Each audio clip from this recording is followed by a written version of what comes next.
كيف ماشي الحال لا we got the version.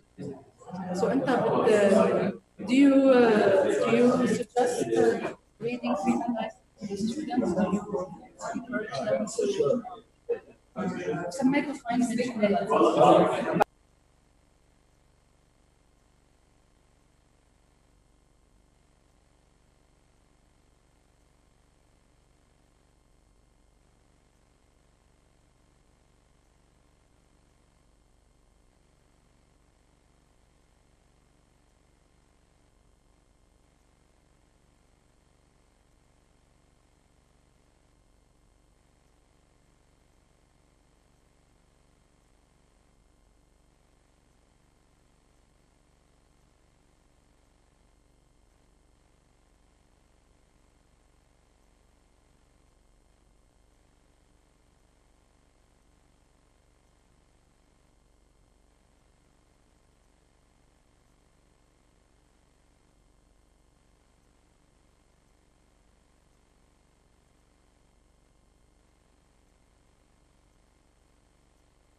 Oh, yeah, live streaming. 18. Ik heb een watje. To be us. Be in that room. Yeah.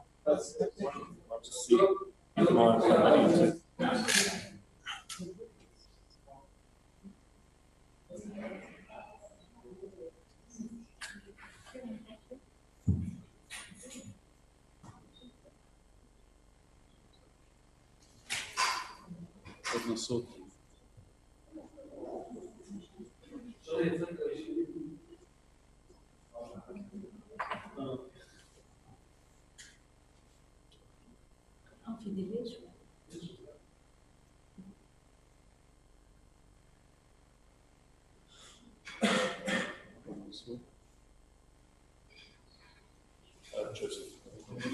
Is it muted? It looks muted. Oh, hello. Our Associate Provost, Lina Shwayri, Martin Asser, AVP for Communication, Jihad Touma, Tamer Amin. These are some of our stellar faculty, some students in the back. Can they hear us? Do we know? Yes. Yes. Jihad, can you stand up?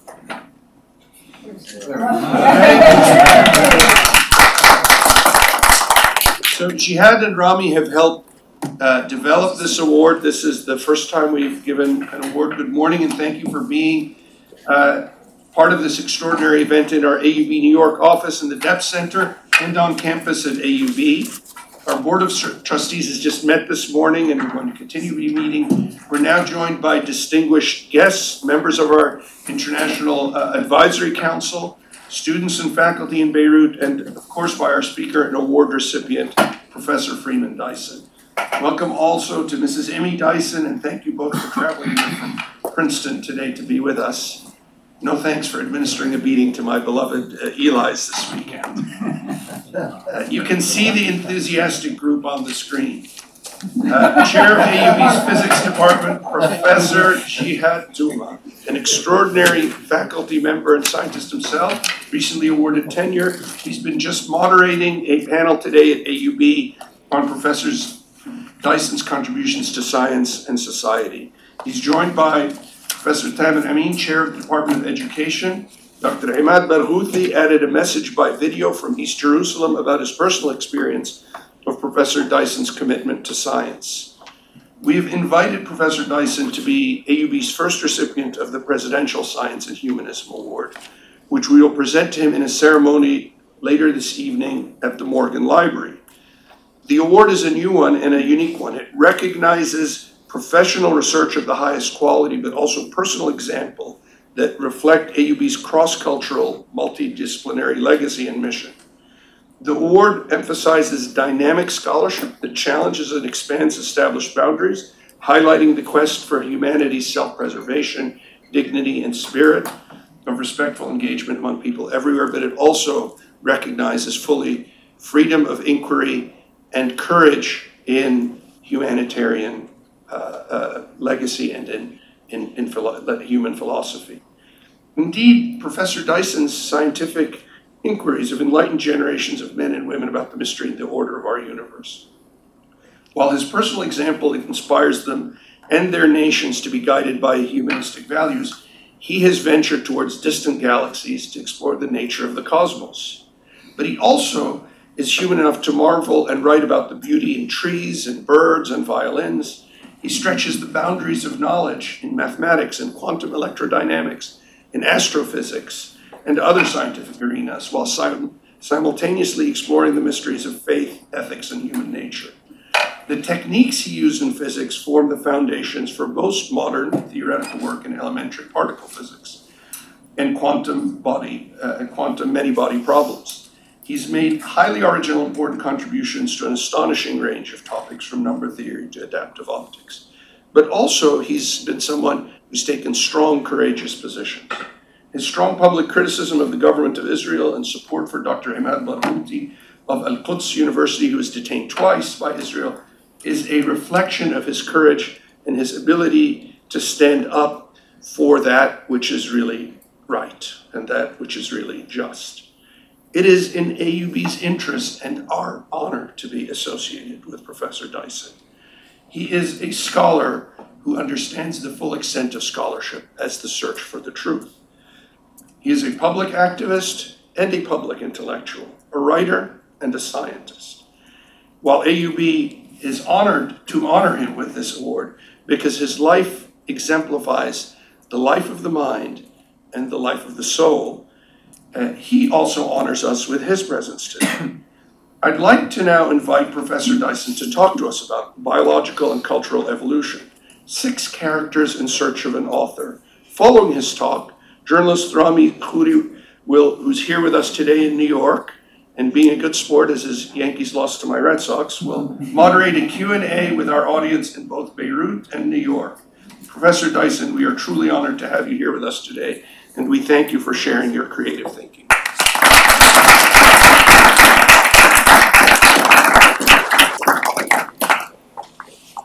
Well, thank you very, very much, all of you who have been part of organizing this affair, and thanks for everything you're doing for me.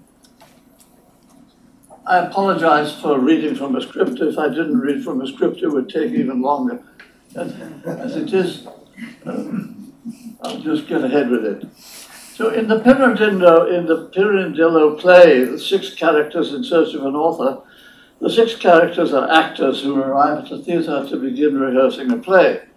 The theatre manager apologetically informs them there's been a misunderstanding and he has no play for them to rehearse. He begs the actors to go home, but the leading actor refuses to leave and starts improvising a play, making up the story as he goes along. One by one, the other actors join in, each of them pushing the story to a different, unexpected direction. And at the end of the performance, all of them are fully engaged, and together they bring the story to a dramatic climax. I borrowed Pirandello's title and used his characters as a metaphor for the pioneers in our understanding of the concept of evolution over the last 2 centuries. Until recently, evolution was considered to be a biological process driven by the slowly acting forces of speciation and extinction. Speciation is the birth of new species. Extinction is the disappearance of a species that dies out without leaving descendants. Our first character, Charles Darwin, published his great work, The Origin of Species, in 1859.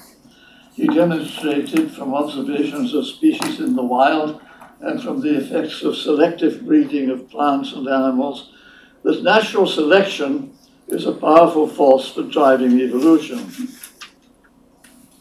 Darwin himself was well aware that nature contains many mysteries that his theory does not easily explain.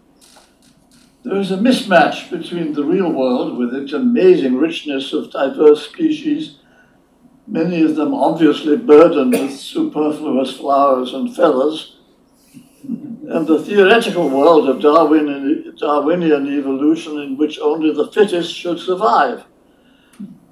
Naively, we would expect Darwinian evolution would result in a world with a much smaller number of species, each of them selected by superior fitness to be a winner in the game of survival. All through his life, Darwin was puzzled by the abundance of weird and wonderful species that looked like losers but still survive. In light-hearted words, but with a serious concern, Darwin asked the question, why did the Creator have such an inordinate fondness for beetles? I call this question the Beetle paradox. If only the fittest survive, we would expect to find a few hundred, maybe, species of beetle adapted to live in various habitats. But Darwin looked at the real world and found 500,000 species of beetle, most of them showing only superficial differences from their competitors. Everywhere he looked in the real world, he saw an extravagant variety of species with elaborate structures that are expensive to maintain. The theory of evolution by natural selection would tend to keep creatures plain and simple, but nature appears to prefer creatures that are complicated and beautiful. Darwin knew nothing of genes. He was unaware of the work of Gregor Mendel, the Austrian monk, who worked in his monastery garden and did experiments on the inheritance of pod color in peas. Mendel discovered that heritable traits such as pod color are inherited in discrete packages which he called genes. Any act of sexual reproduction of two parents with different genes results in offspring with a random distribution of the parental genes. Heredity is a random process resulting in a redistribution of genes between parents and offspring. The numbers of genes of various types are maintained on the average from generation to generation, but the numbers in each individual offspring are random. Mendel made this discovery and published it in the Journal of the Brünn Natural History Society, 7 years after Darwin published The Origin of Species. Mendel had read Darwin's book, but Darwin never read Mendel's paper. So I skip a bit because I wrote more than I have time for. Mendel's essential insight was to see that sexual reproduction is a system for introducing randomness into inheritance.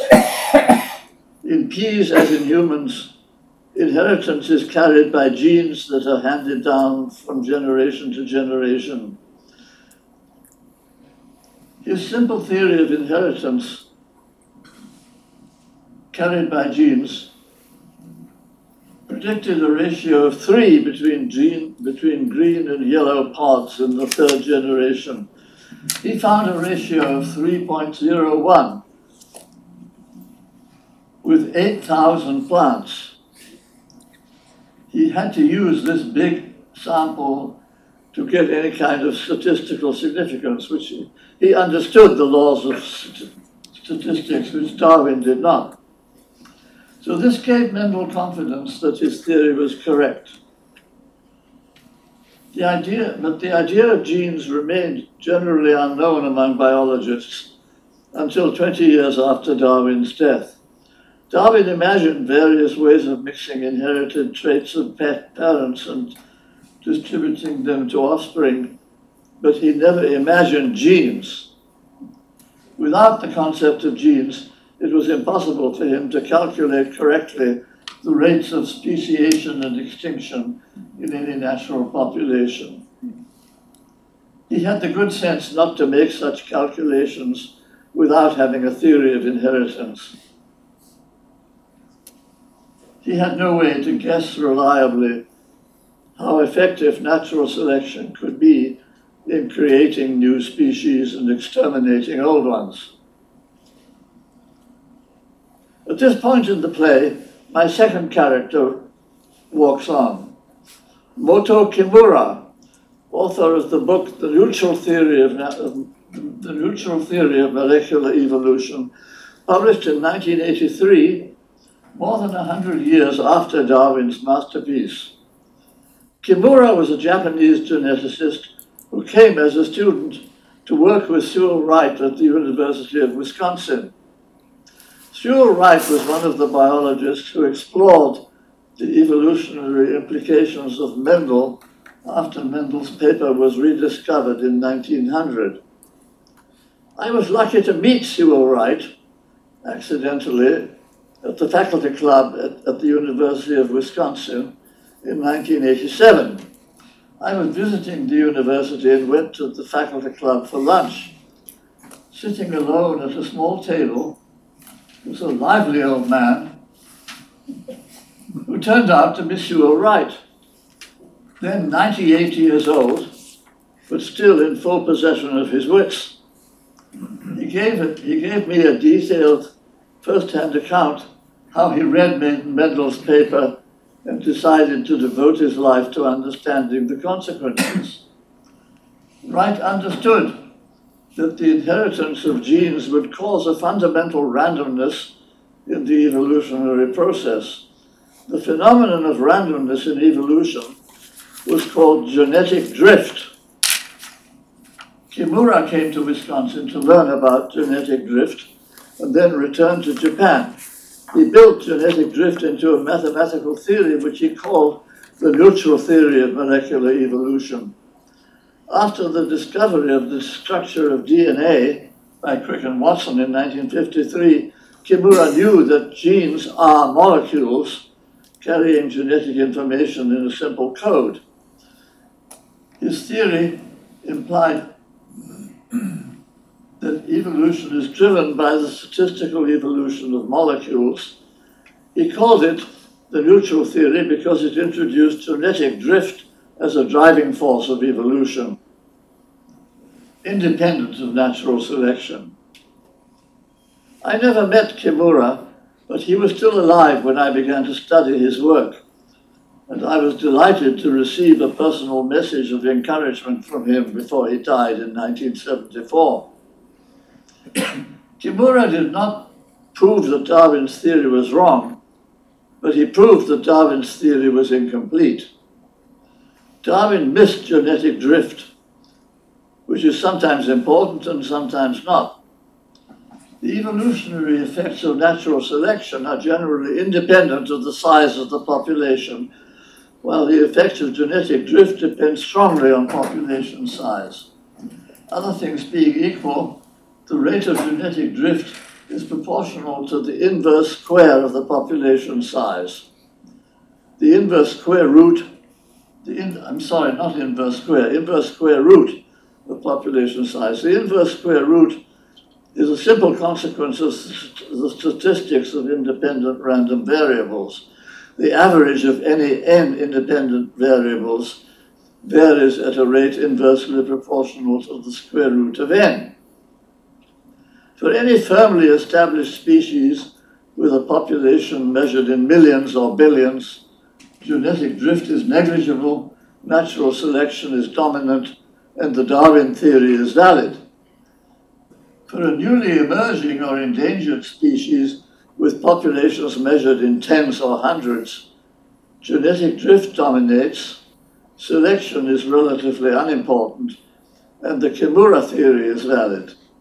The random jumps of genes in a small population produce evolutionary change much faster than the gentle push of natural selection.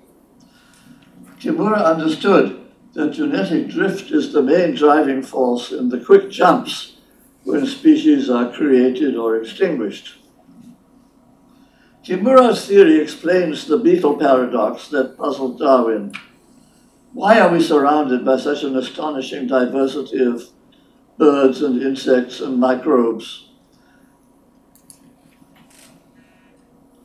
Kimura explains the mystery by invoking genetic drift, which suddenly becomes rapid and effective just when it's needed, when small populations can vary fast enough to become genetically isolated and form new species.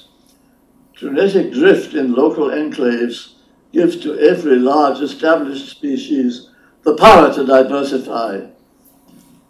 At the ragged edges of small populations where random jumps prevail, speciation is driven by Kimura's neutral theory. Darwin's theory is still true away from the edges, where selection has time to operate on big populations. After Kimura, our third character comes on stage. She is Ursula Goodenough, a biologist born in 1943 and still active at Washington University in St. Louis. Like Darwin and unlike Kimura, she is an observer and experimenter. She gave us another important insight into the mystery of diversity. She analyzed public reports on the rate of random genetic mutation in genes of various kinds in many different sexually reproducing species, all the way from algae to humans. She noted that in a large number of species, there are two families of genes that have mutation rates much higher than average genes. The two families both have specialized functions. One of the families is genes involved with the immune system. There's an obvious reason for immune function genes to mutate rapidly. They have to respond rapidly with production of fresh antibodies to detect and kill invading microbes. The other rapidly existing family of genes is involved with sexual mating. Goodenough observed that there is a systematic tendency for any genes active in the rituals of mating to mutate fast. The reason for this accelerated variation of mating genes is not obvious. Nature is forcing genetic drift to move faster in mating systems than in other bodily functions. If this is generally true, as Goodenough observes, it means genetic drift in mating systems must have a special importance as a driving force of evolution. She proposes a general theory to explain the facts. In the big picture of life evolving over billions of years, established species with large populations evolve slowly and have a mainly conservative effect on the balance of nature. The big jumps in evolution occur when established species become extinct and new species with small populations diversify. The big jumps made by new species are driven by genetic drift. For small populations to form new species, they must become genetically isolated.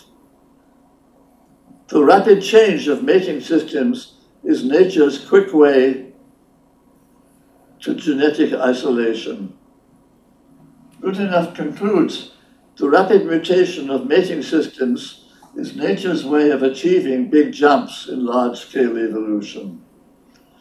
Rapidly evolving mating systems gave nature the diversity of species that astonished Darwin. 20 years ago, Goodenough wrote a paper with the title Rapid Evolution of Sex-Related Genes, describing her observations and her conclusions. I consider this paper a great piece of work, a classic comparable with the books of Darwin and Kimura. But there is an orthodox dogma prevalent among molecular biologists saying that natural selection operates only on individual genes in individual organisms and does not operate on groups or species as a whole. Goodenough goes flatly against this dogma when she suggests the selection of genes promoting rapid speciation is the main driving force of evolution. Her theory of evolution explicitly gives the interest of the species priority over the interest of the individual. Darwin himself did not believe that dogma. The title of his book shows he considered natural selection to operate directly on species, not only on individuals. The dogma arose in the community of molecular biologists. They became intoxicated with the beauty and simplicity of the DNA molecule. It seems to them that evolution was reduced to simple chemistry, and the chemistry of DNA could only act on individual genes. But as usual, the real world of nature is more complicated. The picture of nature revealed by Kimura and Goodenough is new and striking. Nature loves to gamble. Nature thrives by taking risks. She scrambles mating systems so as to increase the risk that individual parents will fail to find mates. The increase of risk of sterility of individuals is a part of nature's plan. She imposes the increased risk on the whole population so that a rare event will occur with greater probability when a pair of lucky parents whose names might happen to be Adam and Eve are born with matching mating systems unlike their contemporaries.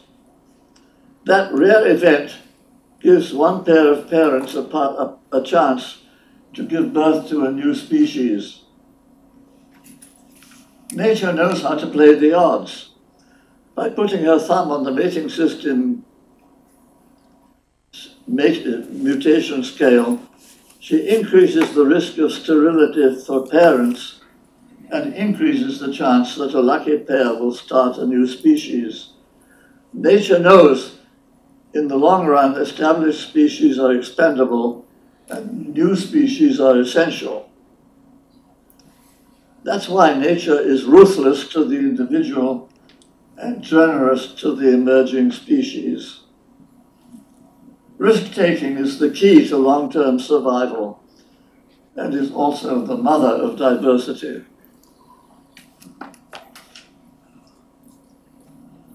So with three characters on stage, it would appear our play is coming close to an end.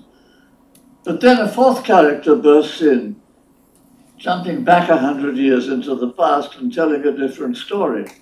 His name is Herbert Wells. Born in 1866, educated as a biologist, but using his knowledge of biology to give us a fresh view of evolution.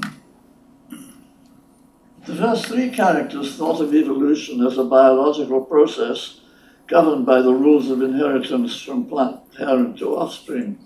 Wells saw biological evolution as only a part of a bigger story. The other half of the story is cultural evolution, the story of changes in the life of our planet caused by the spread of ideas rather than by the spread of genes. Cultural evolution had its beginnings as soon as animals with brains evolved, using their brains to store information and using patterns of behavior to share it with their offspring. Social species of insects and mammals were molded by cultural as well as biological evolution. But cultural evolution only became dominant when a single species, ourselves, invented spoken language. Spoken language is incomparably more nimble than the language of the genes. Wells saw we happen to live after a massive shift in the history of our planet, caused by the emergence of our own species.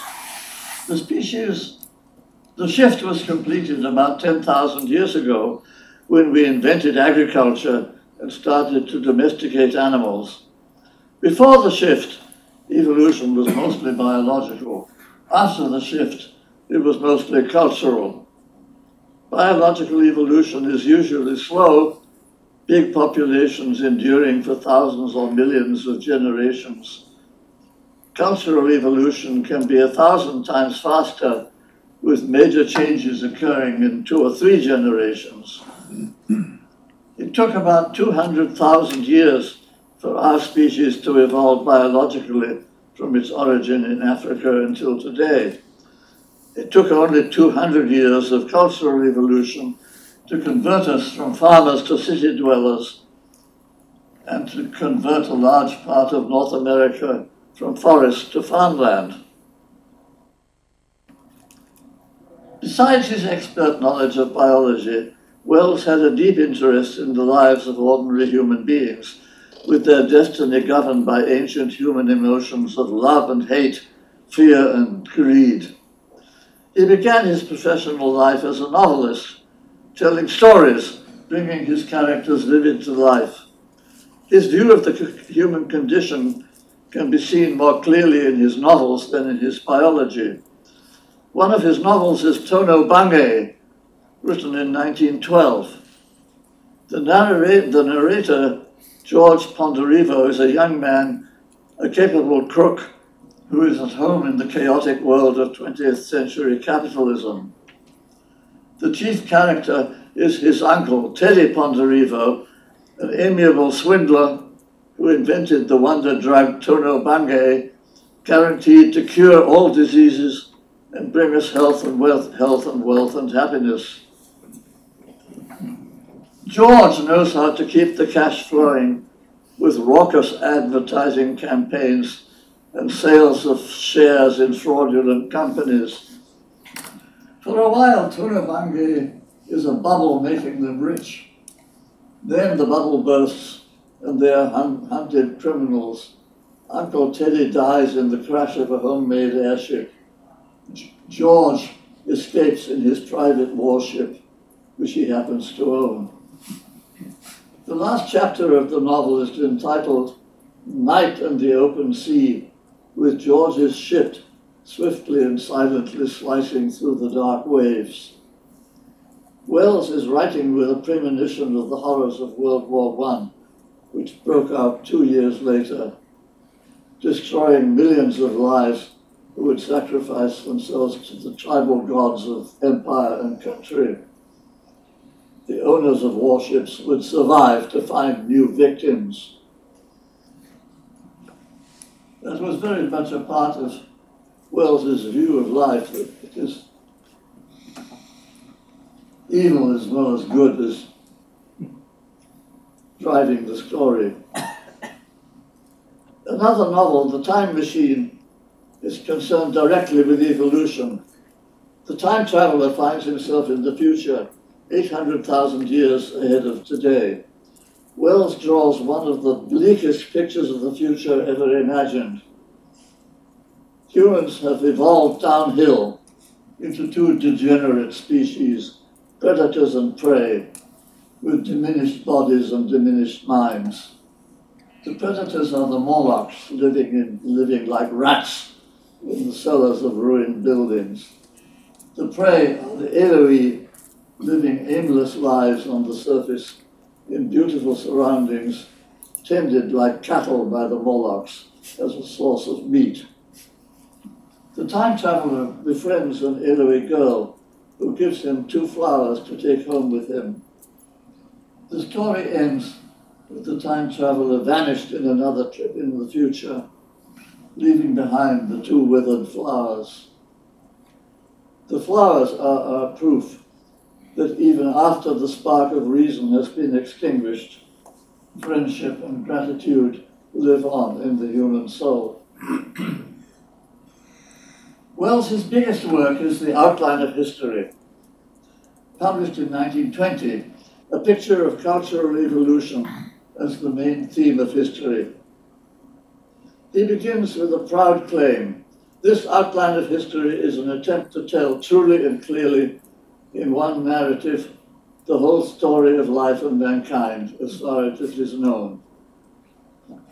The next 50 pages describe the biological evolution up to the rise of the 2 human species, modern man and Neanderthal man. The famous picture by the illustrator John Horrobin shows Wells's literary rival George Bernard Shaw as a Neanderthal emerging from a cave, with the cartoon, our Neolithic ancestor, our Neanderthal ancestor, not actually a Neanderthal, but a parallel species. The recent discovery of a substantial fraction of Neanderthal genes in modern Europeans shows that Wells's joke came close to the truth. After the Neanderthals come the cave painters in France and Spain. Cultural evolution has begun and dominates the story from that time forward. Halfway through the story comes the birth of the great world religions: Buddhism, Judaism, Christianity, Islam. Wells tells the story of those religions with a sympathetic eye, recognizing their crucial importance in the cultural evolution. He gives an evocative account of the life and death of Jesus with a memorable Horrobin illustration: 3 crosses on the hill of Golgotha in evening twilight. The caption says, "The darkness closed upon the hill. The distant city set about its preparations for the Passover. Scarcely anyone but that knot of mourners on their way to their homes troubled whether Jesus of Nazareth was still dying or already dead." From Golgotha, the story continues, with empires rising and falling, wars and pestilences raging, wealth and industry growing, and always quietly in the background, the great religions with their holy books, preserving the words of the prophets, raising the hopes of powerless people with visions of a better world.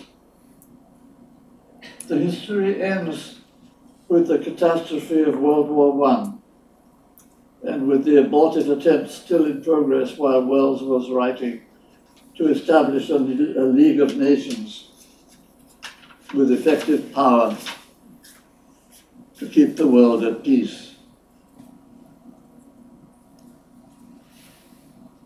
As a result of cultural evolution, a single species now dominates the ecology of our planet, and cultural evolution will dominate the future of life, so long as any species with a living culture survives. When we look ahead to imagine possible futures, cultural evolution must be our dominant concern. But biological evolution has not stopped and will not stop. As cultural evolution races ahead like a hare, biological evolution will continue its tortoise crawl to shape our destiny.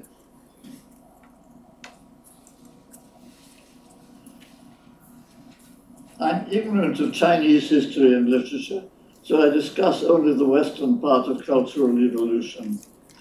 In Western culture, we see a series of creative events occurring in small urban communities.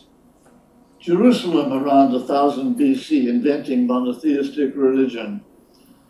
Athens around 500 BC, inventing philosophy and drama and democratic government. Florence around 1500 AD, inventing modern art and science. Manchester around 1750 AD, inventing modern industry. In each case, a small population produced a starburst of pioneers who permanently changed our way of thinking. Genius erupted in groups as well as in individuals. It seems likely that these bursts of creative change were driven by a combination of cultural with biological evolution. Cultural evolution was constantly spreading ideas and skills from one community to another, stirring up conservative societies with imported novelties. But at the same time, biological evolution acting on small, genetically isolated populations was causing genetic drift, so that the average intellectual endowment of an isolated community was rising and falling by random chance. Over the last few thousand years, genetic drift caused occasional starbursts to occur. When small populations rose to outstandingly high levels of average ability, the combination of imported new ideas with peaks of genetic drift would enable local communities to change the world. The big uncertainty in this picture of genetic drift is the genetic isolation of small communities. We have no reliable information about the mating habits of the populations of Jerusalem and Athens and Florence and Manchester during the centuries just before they became creative. They were to some extent isolated geographically, but they were also divided into tribes and hereditary classes that were isolated socially. Class prejudice and snobbery were probably the most powerful causes of genetic isolation, and those are not measurable quantities. The contribution of genetic drift to cultural evolution remains a hypothesis. When we look to the future, it is convenient to divide it into near and far. The near future is the next century for which we can make some reliable predictions. The far future is everything beyond. In the near future, we can be sure that genetic drift is fading rapidly as a driving force of change. All over the world, humans are moving from villages into big cities where genetic drift is negligible, and in the populations that are still geographically isolated, humans are less socially isolated by barriers of class and race. It's unlikely that any town in the next century will be another Athens or another Jerusalem.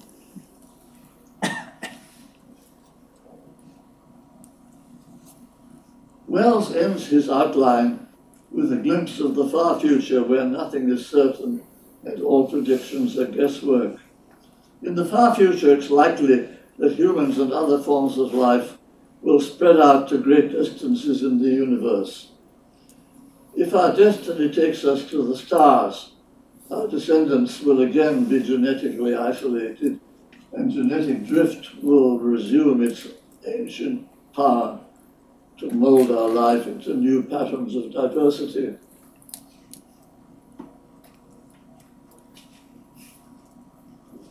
The strongest driving force of cultural evolution today is science. Science is the international enterprise that brings us together most powerfully in a common purpose, requiring us to share ideas and tools, economic resources and material benefits. The task of East and West in this century will be to work together as friends in science and technology, while respecting our differences in politics and culture. When we look to the future beyond 1 or 2 centuries, expansion of the domain of life into the universe will be inevitable and also desirable for many reasons. Inevitable because biotechnology and space technology will provide the means for life to make the big jump. Desirable because the cultural evolution of creative new societies requires more elbow room than a single planet can provide. Creative new societies need room to take risks and make mistakes, far enough away to be effectively isolated from their neighbors. Life must spread far afield to continue the processes of genetic drift and diversification of species which drove evolution in the past. The restless wandering that pulled our species out of Africa to explore this planet will continue to pull us beyond the planet as far as our technology can reach. Wells has been monopolizing our stage for too long, so it's time for our 5th actor, Richard Dawkins, to have his turn.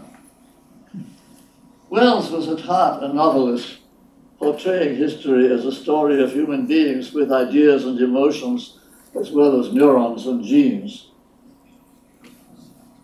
Dawkins is a biologist who began his career with the study of animal behavior, only later transferring his attention to humans. Dawkins published his great work, The Selfish Gene, in 1976. He's interested in general patterns of behavior rather than individual humans. His book portrays human society as a mechanical system of agents with behavior governed by genes, similar to a collection of machines with behavior governed by computer programs. The selfish gene is a device with a single purpose: to achieve its own survival and replication. It is not concerned with our welfare or with our human needs. Dawkins caused a revolution in our thinking with his insight that the selfish behavior of genes can explain the unselfish behavior of humans. His book is a classic because he makes a convincing case for a paradoxical conclusion that selfish genes can orchestrate the evolution of cooperation, generosity, and self-sacrifice in humans. He succeeds brilliantly in reducing our high moral principles and our ethical beliefs to the action of unthinking and uncaring molecules of DNA. In the final chapter of his book, Dawkins turns his attention to cultural evolution and introduces another innovation to our thinking. The new idea is the meme, the cultural analog to the gene. A meme is a unit of cultural behavior, as a gene is a unit of biological behavior. Examples of memes are ideas, customs, slogans, fashions in dress or in hairstyle, skills, tools, laws, religions, beliefs, and political institutions. Memes spread through human populations by social contact far more rapidly than genes spread by sexual contact. Just as our behavior at the individual level is controlled by selfish genes, our behavior at the social level is controlled by selfish memes. Dawkins' vision of human society as the visible face of an invisible network of selfish genes and memes is to a large extent true. His book gave us a new understanding of the evolution of morality and religion. But Dawkins' vision is not the whole truth. Human nature hides mysteries which genes and memes do not illuminate. Shakespeare and Mozart created new worlds of literature and music. Jesus wandered in the wilderness for 40 days and emerged as a revolutionary force that transformed a large part of the planet for 2,000 years. Dawkins imagines that genes and memes will explain those mysteries. Nobody can prove that Dawkins is wrong, but his claims are open to reasonable doubt. It is reasonable to accept his view of genes and memes as a powerful agents of human behavior, but to reject his view that they explain everything. Unfortunately, as often happens in the history of philosophy, the disciples of the master are more dogmatic than the master himself. Molecular biologists who borrowed ideas from Dawkins became more dogmatic than Dawkins. Their dogmatic belief blinds them to the evidence collected by Goodenough for biological selection working directly on species.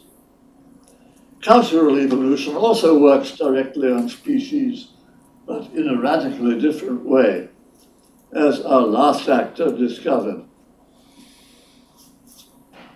So, our sixth and last actor, Svante Pääbo, born in 1955, now a world leader in the study of human genomes, he comes to the stage with startling news. After long struggles, his team of paleontologists and chemists in Leipzig have developed the technology for sequencing ancient DNA degraded and contaminated with modern DNA. They have succeeded in sequencing accurately the genomes of our Neanderthal cousins who lived in Europe about 50,000 years ago, and they also sequenced genomes of our own species who lived in Europe at the same time, and genomes of a third species called Denisovans, because they were found in a Denisova cave in Siberia. He published the story of the sequencing and the surprising results in his book, Neanderthal Man, In Search of Lost Genomes, in 2014. When he compared the ancient genomes of those three species with modern humans, he saw abundant evidence of mixing. Modern humans originating in Europe and Asia, but not in Africa, carry several percent of Neanderthal genes. Modern humans in Papua New Guinea carry several percent of Denisovan. The ancient genomes come from times when the severe climate of the last ice age prevailed in Europe and Northern Asia. Humans and their cousins were precariously surviving in caves, where they probably sat huddled around the cave fire to keep warm, cooking their dinner and telling stories.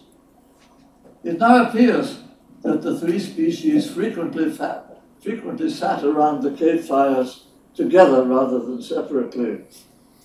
They mated and raised families together. Our species had larger populations and supplied most of the genes to the mixed offspring. But the Neanderthals and the Denisovans never became extinct. They simply merged their genomes with ours. They survived as a part of our genetic inheritance. The discoveries of Svante Pääbo show that as early as 50,000 years ago, the transition from biological to cultural evolution was already far advanced. Biological evolution, as demonstrated by Kimura and Goodenough, accelerates the birth of new species by favoring the genetic isolation of small populations. Cultural evolution had the opposite effect, erasing differences between related species and bringing them together. Cultural evolution happens when cousins learn each other's languages and share their stories around the cave fire. As a consequence of cultural evolution, biological differences become less important and cousins learn to live together in peace. Sharing of memes brings the species together, and sharing of genes is the unintended consequence. In the long-range history of life, the transition from biological to cultural evolution was an event of transcendent importance. We became aware of its importance only recently as a result of the discoveries of Svante Pääbo. The transition caused a reversal of the direction of evolution from diversification to unification, from the proliferation of diverging species to the union of species into a brotherhood of man. We see a small-scale example of this transition in the recent history of racism. Until recently, racism was a force of nature, favoring the diversification of species. Humans traditionally hated and despised people of a different skin color. The natural evolutionary consequence would have been the division of our species into three: one pink, one black, and one yellow. Only in the last few centuries, a strong reaction against racism has emerged. Interracial marriage has become respectable, and the cultural unification of our species has pushed us towards biological unification. This is a small step in the long history of the transition of human society from incessant warfare to brotherhood. With our 6 actors all on stage, the play begins and my talk ends. The great task of our species in the next few centuries is to make brotherhood effective and permanent. Our new understanding of biological and cultural evolution will help us to see more clearly what we have to do. The American University in Beirut will have an important part to play in the future, as it has in the past, promoting brotherhood in the crucial area of the Middle East, the cradle of Western civilization, which became a cauldron of hatred and bloodshed. I do not presume to tell the university how to solve its problems. I end my talk by thanking you all for your attention and for the honor you have given me today. Thank you.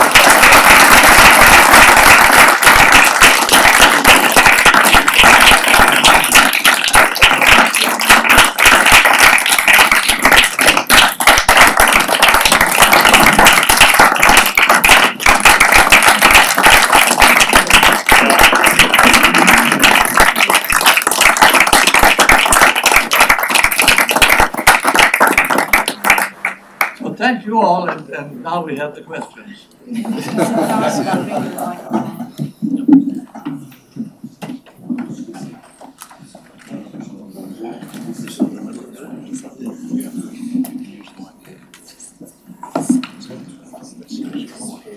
Thank you.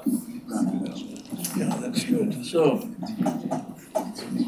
may I take this opportunity, one, to thank you again for this wonderful discourse.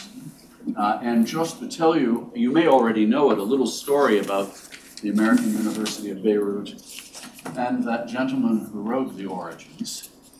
Darwin never visited Beirut, but in 1882, I'm guessing a month after he passed away, a chemist on the faculty named Edwin Lewis gave a commencement address in which he extolled Darwinism. And as a consequence of it, war broke out on the campus. Nearly half the faculty resigned or were forced to resign. Some did it under their own will. many students were thrown out. And the then president, who was an Amherst College and founder of the university, issued what he called a Christian Declaration of Principles that all faculty had to subscribe to. And it lasted for 20 years, and then that was tossed out. But what's, I think, most interesting is that many of these missionaries who were teaching there, Americans from the top schools in this country, learned Arabic. And a number of the courses they were teaching in the Arabic language. When they disappeared, because of their support for evolutionary theory, Arabic could no longer, there were not enough faculty to teach in Arabic, so English, it devolved into English, a kind of devolution. And so the university has been forever after taught in the English language. But Darwin had had a large impact on that university. Our university. So just, yeah. Yeah, no, I've not heard that story before. That's quite remarkable. Yes, it's not a question, it was just a little history. Our great. Thank you, Philip. And we've had this extraordinary presentation taking us into history and into ideas. And this is what AUB does, this is what great scholarship does, and this is what great humanism does. And AUB and this leadership in this room brings us all together and reminds us of the continuing challenges we have. We only have, we also have the challenge of time. We should have only 5-10 minutes or so. Ada, you will have to tell us when to break. We can go. Yeah, and we have questions, comments from AUB in Beirut and our great transcontinental exchange that continues. So I would like to take the questions and comments from Beirut. Jihad, if you can see one or two, try to keep them short so we have time here to hear Professor Dyson, and then we will come back here and get some comments and questions here. Go ahead.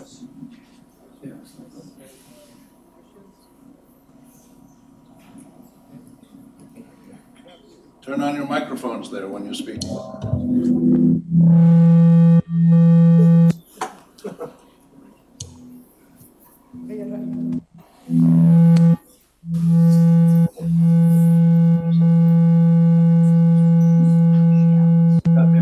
Maybe we'll.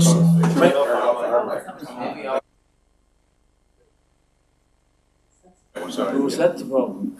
Maybe. Try that. Try it now. Yeah. Good. That's all right. Good work. Go ahead. Hello. First, I would like to thank the team who organized this fantastic event and initiative.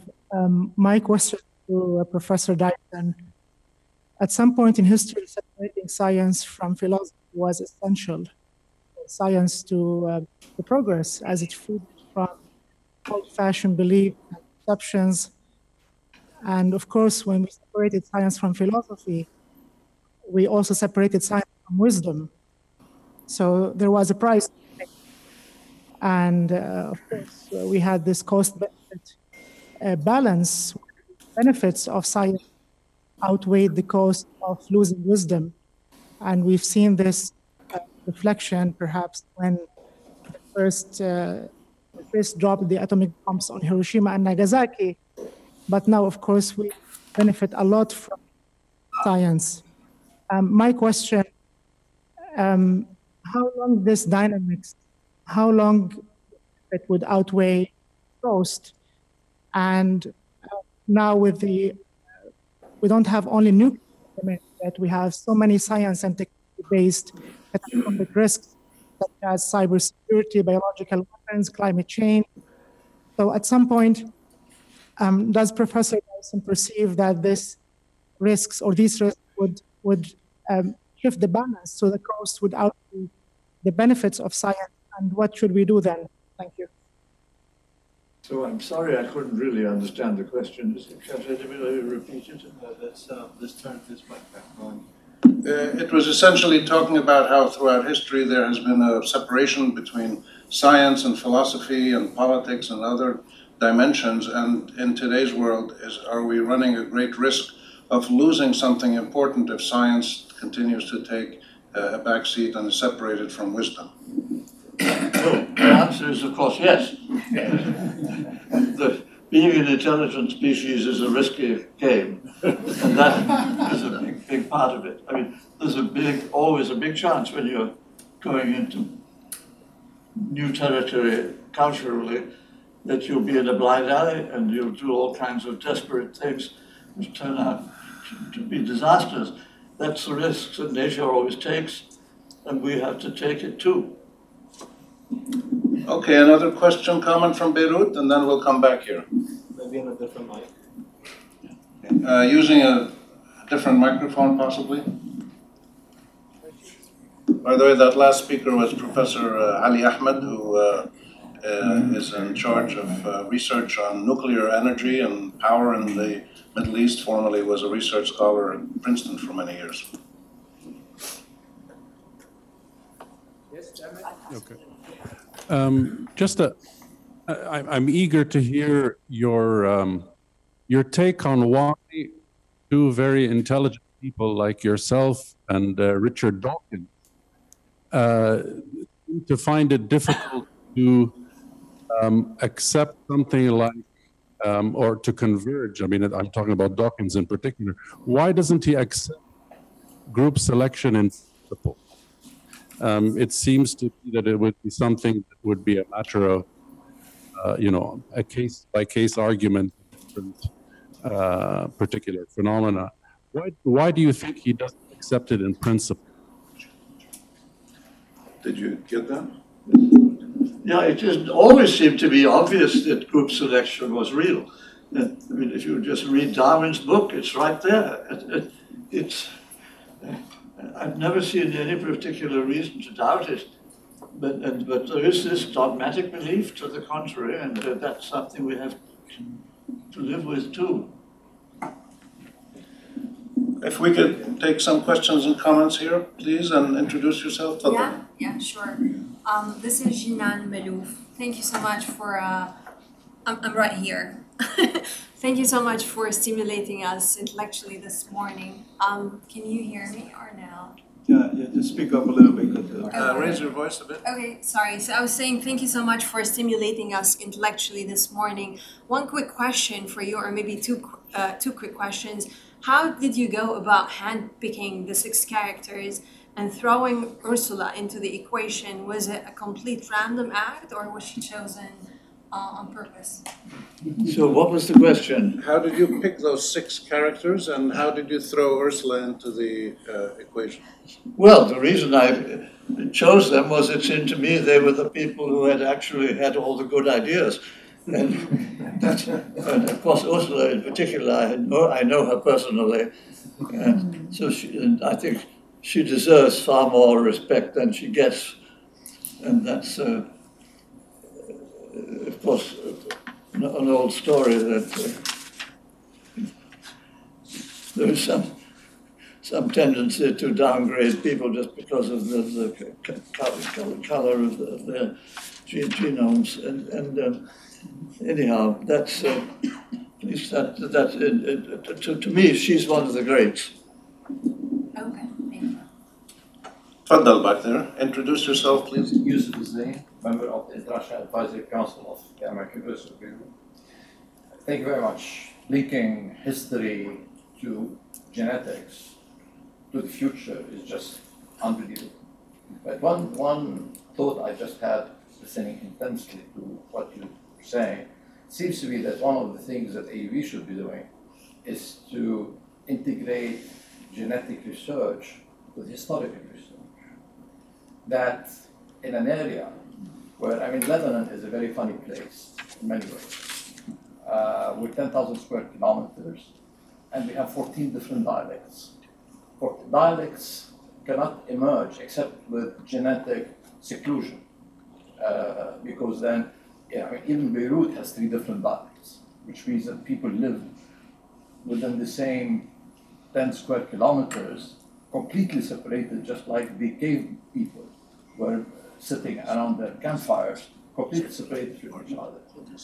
And in many ways, the history of the whole region is a history made of separation of people, seclusion of people, to which we today find ourselves in great quandary because that seclusion is coming down and people are suddenly discovering how different they are from each other and not being able to integrate that difference into something productive and useful. And it seems to me that that's something which is, there's a lot of work I know that be happening at the American University of Beetle Medical Center of genetic research that's fascinating, of between different people secluded in different regions of the country, that I can see your linkage, and I would hope that AUB would circulate this, this unbelievable speech of yours today.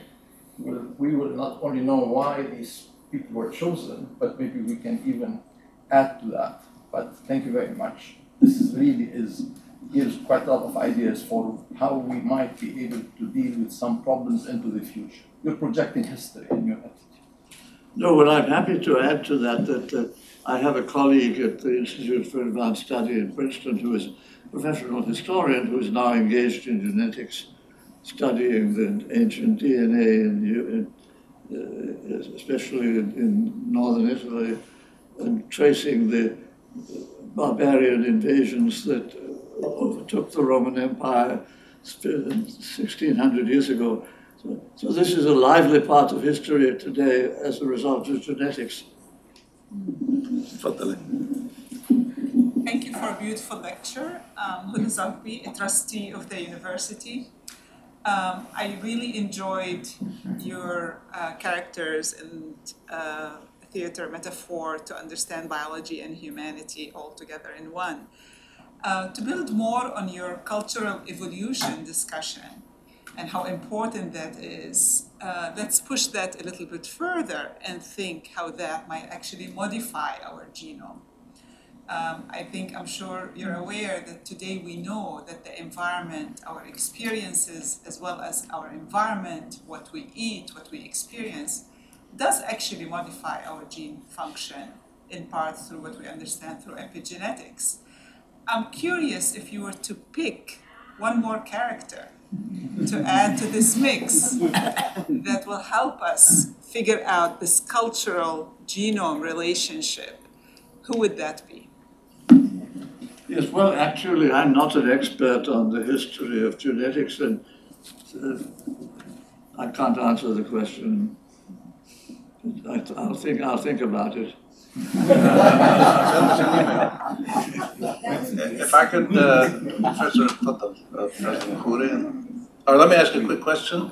You said you don't think there will be another city that will do what Athens and Jerusalem and others did. Do you think one day people might say Silicon Valley did that, or not necessarily?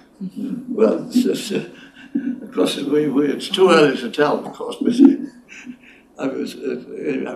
Silicon Valley undoubtedly plays an important part in history, but it's not clear whether it has anything to do with evolution.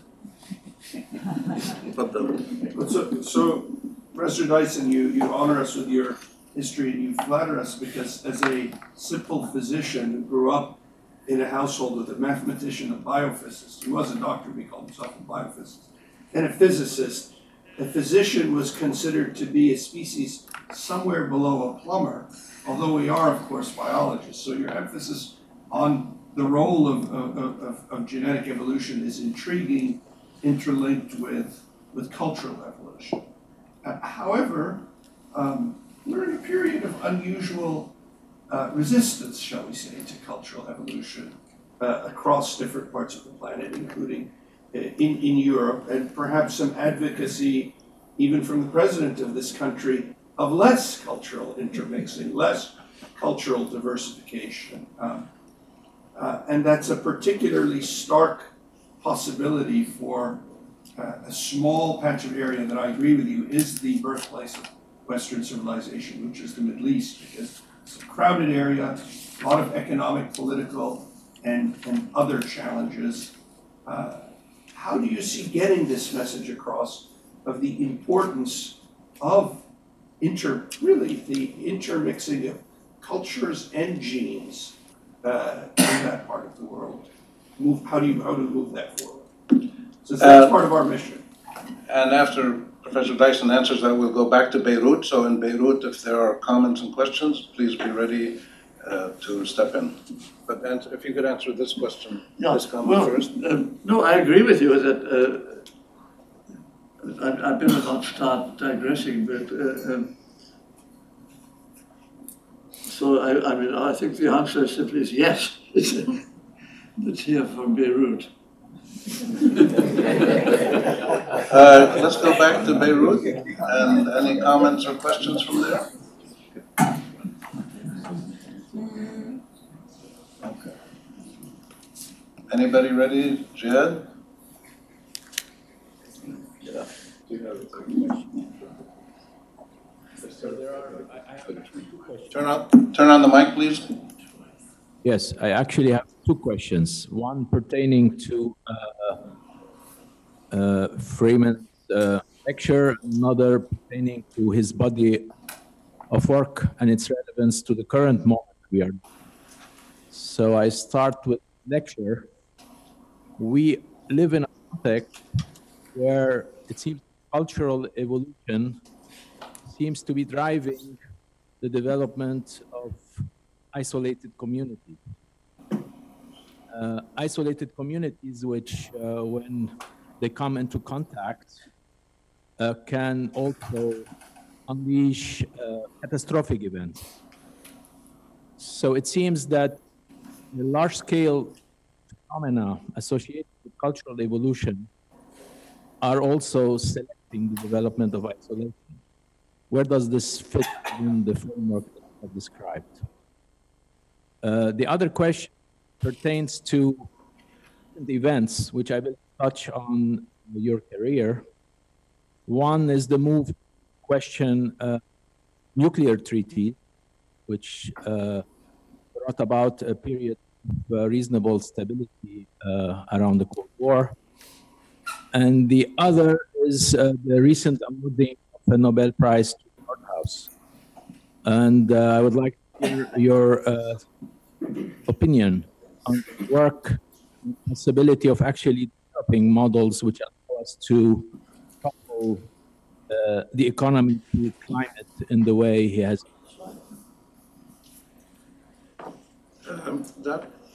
What was the second one? The Nobel Prize? Nordhaus. William Nordhaus at Yale won the Economics Prize, shared it this year, and for his work in environmental economics. That's what Chad Duma is asking about. How do you view that and his models? And he also asked your views on the breaking up of the nuclear treaty, that the disarmament treaty that Trump is trying to get out of with the Russians.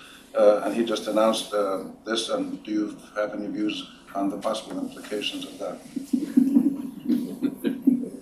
Yeah, well, I don't want to get into local politics, but I think with the first question, I thought it concerns whether we're actually driving toward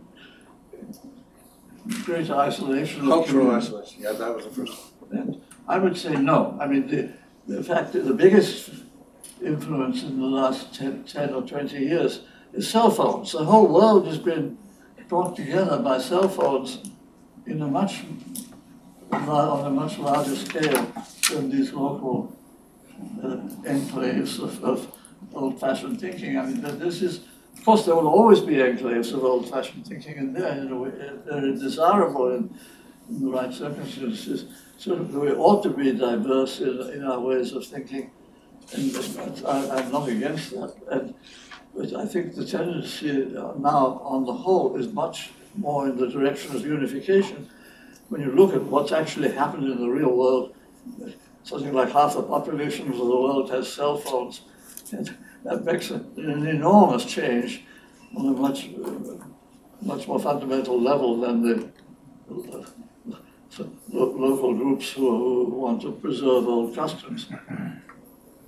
So the second question was for the Nobel Prize in Economics? Yes, I won't say anything about that, I think, because I simply don't. I mean, I like Nordhaus. I've read stuff he wrote, and I liked it very much. So I'm sure he earned his Nobel Prize, but I don't know much about the details. So we'll take two more questions here, and then I think we have to break. Rima, and then...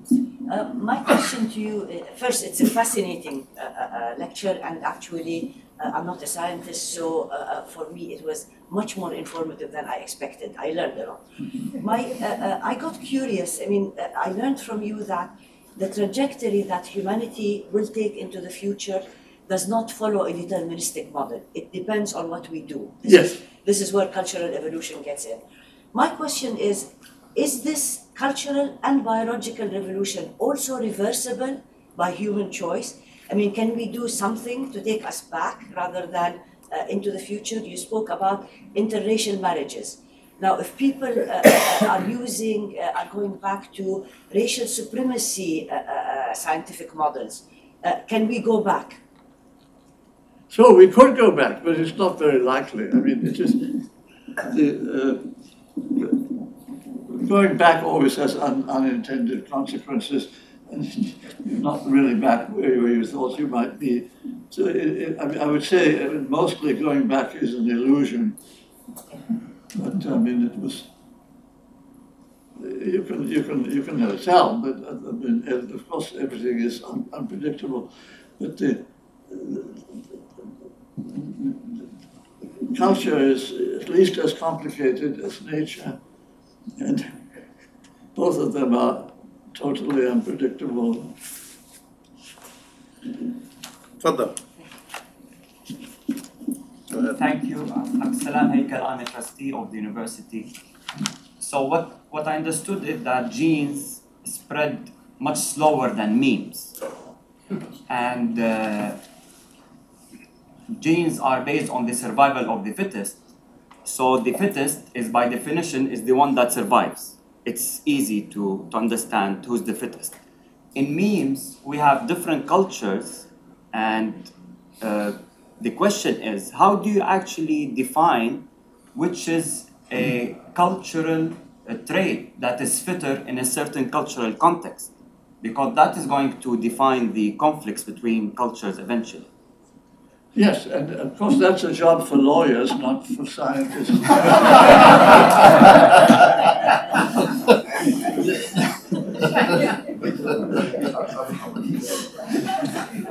Most of the interesting things you can't really define. It's, of course, the lawyers have to do that, but the edges are always vague, especially when it's anything to do with culture.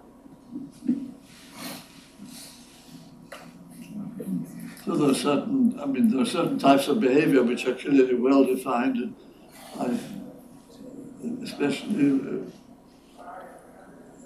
there are various forms of religion which adopt very strict rules about who is a brother and who is not. But if you take religion as a whole, of course, it's enormously diverse.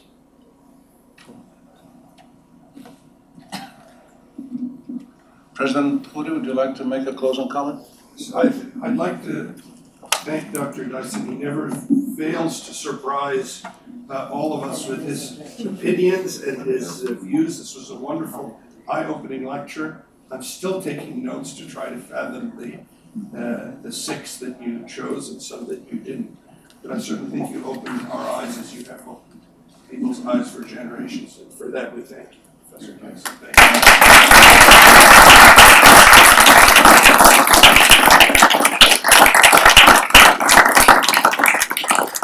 No, I might just occurs to me to answer your question, which I didn't answer before, that the number 7 on my list was Adam Smith. And I think if we needed 7, he would have been on the list. I see. A little earlier. And with that, we are invited to lunch, I think. Thank you, Beirut. Will it be possible for him to sit up? Yes, right next to you. Thank you really very much. The next question I have